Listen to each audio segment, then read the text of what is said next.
আমরা চাই যে 5ই আগস্টের মধ্যেই জুলাই সনদটা তৈরি হয়ে যাক এবং এটা সর্বদলীয় ঐক্যমতের মাধ্যমে এটা ঘোষিত হোক এবং নির্বাচনের আগে অবশ্যই নির্বাচনের যে লেভেল প্লেইং ফিল্ড সেটা নিশ্চিত করতে হবে, তার মাধ্যমে নির্বাচনের দিকে অগ্রসর হবে।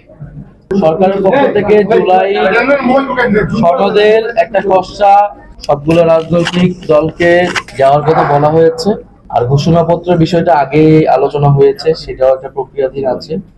সনদের বিষয়ে গতকালকে আমরা বক্তব্যে বলেছি, আমরা বলেছি মৌলিক সংস্কারের রূপরেখাটা সনদের মধ্যে থাকতে হবে। তো এর মধ্যে ম্যাক্সিমাম বিষয়ই ঐক্যমত হয়েছে এবং সেটার জন্য আমরা সকল রাজনৈতিক দল এবং ঐক্যমত কমিশনকে ধন্যবাদ জ্ঞাপন করেছি যে সবাই যার যার অবস্থান থেকে সরে এসে জাতীয় স্বার্থে ঐক্যমত পোষণ করেছেন। কিন্তু এখন মধ্যে অত্যন্ত গুরুত্বপূর্ণ একটি বিষয় হচ্ছে উচ্চকক্ষ। এটা প্রথম থেকে আলোচনা ছিল, বিএনপি সহ বিভিন্ন দলের প্রস্তাবনাতেও ছিল, কিন্তু আমরা বলেছিলাম যে উচ্চকক্ষটা ভোটের অনুপাতে হতে হবে, পিআর অনুসারে হতে হবে, এটা আসনের অনুসারে হওয়া যাবে না। ফলে উচ্চকক্ষ আমাদের ক্ষমতার ভারসাম্য এবং জবাবদিহিতার জন্য অত্যন্ত গুরুত্বপূর্ণ। সে বিষয়ে এখনো ঐক্যমত আসেনি।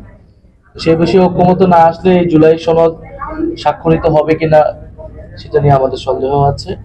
আমাদের জায়গা থেকে আমরা বলেছি যে এই বিষয়ে ঐক্যমত আসার পরে আমরা জুলাই সনদের বিষয়টা বিবেচনা করব। তবে আমরা চাই যে 5ই আগস্টের মধ্যেই জুলাই সনদটা তৈরি হয়ে যাক এবং এটা সর্বদলীয় ঐক্যমতের মাধ্যমে এটা ঘোষিত হোক।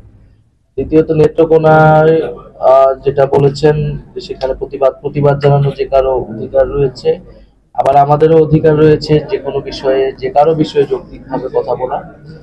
তো আমরা সে জায়গায় আমাদের দলের একজন নেতা তার মন্তব্যটা ব্যক্ত করেছেন, তাদের যদি সে বিষয়ে বক্তব্য থাকে, প্রতিবাদ থাকে, তারা তাদেরটা ব্যক্ত করবেন, সেটাতে আমি কোনো সমস্যা দেখতেছি। আর কি বিষয় ছিল?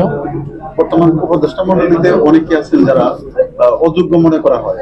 না, নির্বাচনের এটা শুধু উপদেষ্টা মণ্ডলীর বিষয় না, পুলিশ থেকে প্রশাসন থেকে শুরু করে বিভিন্ন জায়গায় আমরা দেখছি তারা নিরপেক্ষ আচরণ করছে না। নির্বাচন কমিশনের বিষয়টা আমরা বারবারই তুলেছি। ফলে জুলাই সনদ হয়ে যাওয়ার পরে তখন তো নির্বাচনী তোড়জোড় সম্পূর্ণরূপে শুরু হবে এবং নির্বাচনের আগে অবশ্যই নির্বাচনের যে লেভেল প্লেইং ফিল্ড সেটা নিশ্চিত করতে হবে, তার মাধ্যমে নির্বাচনের দিকে অগ্রসর হবে। ঠিক আছে, ধন্যবাদ।